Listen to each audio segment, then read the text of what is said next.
Hi అండి అందరికీ. నేనైతే ఈరోజు కర్బూజాతో కుల్ఫీ చేశానండి.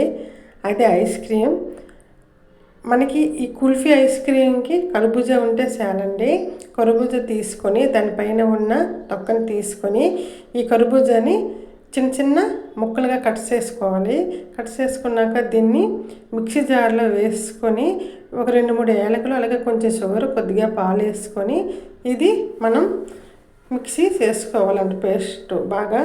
ఇప్పుడు ఈ మిక్సీ అయ్యేదాన్ని మనకి కుల్ఫీ మేకర్స్ ఉంటాయి కదా, అందులో వేసుకొని మనం ఫ్రిడ్జ్లో పెట్టేసుకోవాలి. ఒక 7 అవర్స్ వరకు ఫ్రిడ్జ్లో పెట్టేసుకోవాలి.